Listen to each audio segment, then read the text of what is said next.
जी हाँ, अब GST number cancel होंगे। जीएसटी डिपार्टमेंट की तरफ से एडवाइजरी जारी हो चुकी है। तो क्या है ये एडवाइजरी और कौन कौन सी जीएसटी नंबर कैंसिल होने वाले हैं, जानेंगे इस वीडियो में। वीडियो इन्फॉर्मेटिव होने वाली है, तो कृपया वीडियो को लास्ट तक जरूर देखें। आप देख रहे हैं टैक्स डिजिटल, जहां आपको मिलती है जीएसटी और इनकम टैक्स की अपडेट्स। चैनल पर पहली बार है तो सब्सक्राइब बटन के साथ साथ बेल आइकन दबाना ना भूलें। बढ़ते हैं वीडियो की तरफ। दोस्तों, जीएसटी डिपार्टमेंट की तरफ से 23 जनवरी 2024 को जो एडवाइजरी जारी की गई है वो आपकी स्क्रीन पर ओपन कर दी गई मैंने। और ये एडवाइजरी बेसिकली जो बात करती है वो बात करती है बैंक अकाउंट डिटेल के बारे में, जो आपने जीएसटी पोर्टल पर अपना बैंक अकाउंट ऐड करना है। सीजीएसटी एक्ट में रूल 10A है जो बात करता है बैंक अकाउंट के जीएसटी पोर्टल पर ऐड करने की। तो रूल 10A क्या है और ये क्या बात करता है, इसका समझना बहुत जरूरी है। मैं आपको सीधा लेके चलता हूँ रूल 10A की तरफ। तो दोस्तों, रूल 10A ये बात करता है furnishing of bank account detail की। अब रूल 10A क्या है, एक बार पूरे डिटेल से समझते हैं। After a certificate of registration in form GST REG 06, REG 06 certificate है आपके जीएसटी का। जब ये आपका अवेलेबल हो जाता है, यानी कि आपका जब जीएसटी नंबर आ चुका है, आपका जीएसटी नंबर यहाँ पे अप्रूव होगा और आपके पास GST 06 आ गया, तो वो सर्टिफिकेट आपके हाथ में आ चुका है।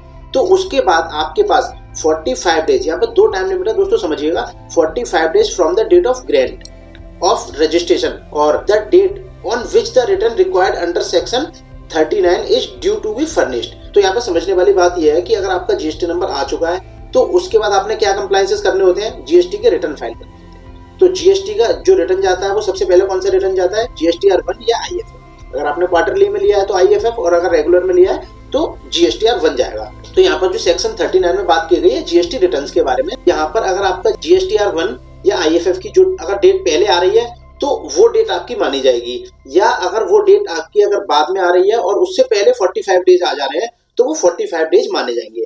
तो उस टाइम पीरियड तक आपने अपने बैंक अकाउंट को ऐड करना होता है जीएसटी पोर्टल पर, अदरवाइज उसके ऊपर जीएसटी डिपार्टमेंट एक्शन ले लेता है। लेकिन यहाँ पर जो 45 डेज है ना, इसको घटा के 30 डेज कर दिया गया है। तो वो जो इनका अमेंडमेंट हुआ था 4 अगस्त 2023 को, या नोटिफिकेशन आई थी, नोटिफिकेशन नंबर 30 है, ये मैंने आपकी स्क्रीन पर ओपन कर दी गई है।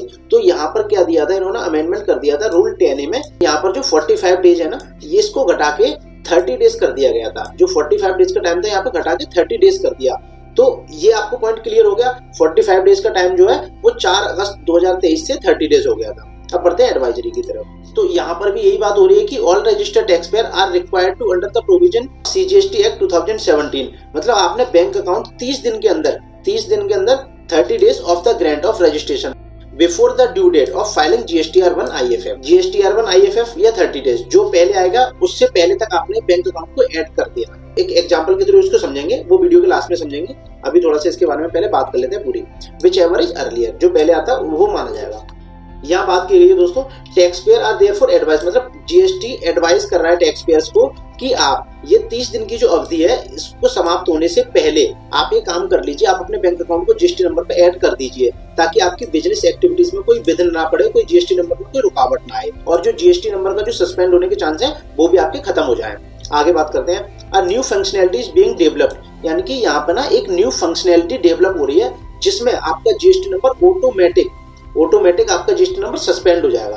तो ये बात करें कि failure to furnish the bank account, यहाँ पे अगर आप बैंक अकाउंट को फर्निश करने से चूक जाते हैं, फेल हो जाते हैं उस टाइम के अंदर, तो आपको क्या रिजल्ट होने वाला है, आपका जीएसटी नंबर 30 दिन के बाद आफ्टर 30 डेज सस्पेंड हो जाएगा। जीएसटी नंबर आपका सस्पेंड हो जाएगा और फॉर्म REG 31 आपको जो है इशू कर दिया जाएगा, और उसके बाद आपका जो है GSTR 1 और IFF को डिवाइड कर दिया जाएगा। आप GSTR 1 और IFF फाइल नहीं कर पाओगे। आगे बात करते हैं revocation of suspension. If the taxpayer updates their bank account, अगर आप अपना बैंक अकाउंट अपडेट कर देते हैं वापस से GSTR पोर्टल पे in response to intimation form REG 31 के रिस्पेंस में, तो यहाँ पे आपका जो सस्पेंशन है विल बी ऑटोमेटिकली रिवोक्ड। तो आपका जो जीएसटी नंबर है वो ऑटोमेटिक रिवोक हो जाएगा, यानी कि फिर से स्टार्ट हो जाएगा। कैंसिलेशन ऑफ रजिस्ट्रेशन किस कंडीशन में कैंसिल होगा, if the bank account details are not updated even after 30 days of issuing, यानी कि आपको यहाँ पर फॉर्म REG 31 मिला है, उसके 30 दिन बाद भी आप ये बैंक अकाउंट अपना ऐड नहीं करते हैं, तो यहाँ पर बात की जा रही है कैंसिलेशन की। तो यहाँ पे आपका जीएसटी नंबर कैंसिल कर दिया जाएगा। पहले सस्पेंशन में था, अब वो कैंसिल कर दिया जाएगा। तो ये कैंसिल कौन करेगा, प्रोसेस बाय द ऑफिसर। ये जो सस्पेंड हुआ था यहाँ पे ये ऑटोमेटिक प्रोसेस था, और यहाँ पर जो कैंसिल होगा ये बाय ऑफिसर किया जाएगा। अभी तक क्या होता था कि सस्पेंड हो जाता तो आपने डिपार्टमेंट जाके हमें उसको रिवोक कराना पड़ता था, लेकिन अब क्या होगा, ये ऑटोमेटिक सस्पेंस होगा और ऑटोमेटिक ही रिवोक होगा। कैंसिल करने के लिए यहाँ पे जो एक्शन लेगा वो जीएसटी ऑफिसर लेगा। Tax payer are requested to take immediate action, तो यहाँ पर रिक्वेस्ट की जा रही है कि आप इसके ऊपर इमीडिएट जल्दी से जल्दी एक्शन लीजिए और यहाँ पर जो भी इन्फॉर्मेशन आपसे मांगे जा रहे हैं उनको आप दीजिए, ताकि आपको कोई भी आगे दिक्कत का सामना ना करना पड़े। अब हम बात कर लेते हैं यहाँ पे एग्जाम्पल की। तो मान लेते हैं आपका यहाँ पर जो जीएसटी नंबर आया है 20 जनवरी को आया है, 20 जनवरी को आपका यहाँ पर जीएसटी नंबर एक्टिवेट हो गया है, आपका ग्रांट हो गया है। तो उसके बाद 30 दिन का जो टाइम मिलेगा आपको, वो मिलेगा 19 फरवरी के आसपास का आपको जो 30 दिन का टाइम मिलेगा। लेकिन यहाँ पर अब समझिए, अब 20 जनवरी को तो आपका जीएसटी नंबर आ चुका है। अब इसके बाद जो जीएसटीआर 1 और आईएफएफ की जो डेट आएगी, जीएसटीआर 1 के केस में 11 फरवरी आएगी और यहाँ पर आईएफएफ के केस में 13 फरवरी आएगी। तो यहाँ पर जो 30 डेज जो पूरे हो रहे थे वो 19 फरवरी को पूरे हो रहे थे, लेकिन यहाँ पर 11 फरवरी सबसे पहले मेरी जो डेट आ रही है 11 फरवरी आ रही है। और अगर मैं क्वार्टरली के केस में बात करूँ तो 13 फेब आ रही है, 13 फरवरी आ रही है। तो ये 19 फरवरी की डेट तो यहाँ पर मान्य नहीं होगी, क्योंकि यहाँ पर जो पहले आ रही है विच एवरेज अर्लियर, मैंने यहाँ पे बताया था विच एवरेज अर्लियर। तो यहाँ पर 11 फरवरी, अगर आपका 20 जनवरी को कोई जीएसटी नंबर आपका आया है तो आपको 11 फरवरी या उससे पहले तक अपना बैंक अकाउंट ऐड कर देना है। आशा करता हूं दोस्तों आपको सारी चीजें क्लियर हो गई होंगी, और वीडियो अगर इन्फॉर्मेटिव लगी तो दोस्तों के साथ शेयर करें, ताकि ज्यादा से ज्यादा लोग इससे अवेयर हो पाएं। और चैनल पर पहली बार तो चैनल को सब्सक्राइब करना ना भूलें। मिलते हैं अगली वीडियो में लेटेस्ट कंटेंट के साथ, तब तक के लिए थैंक यू।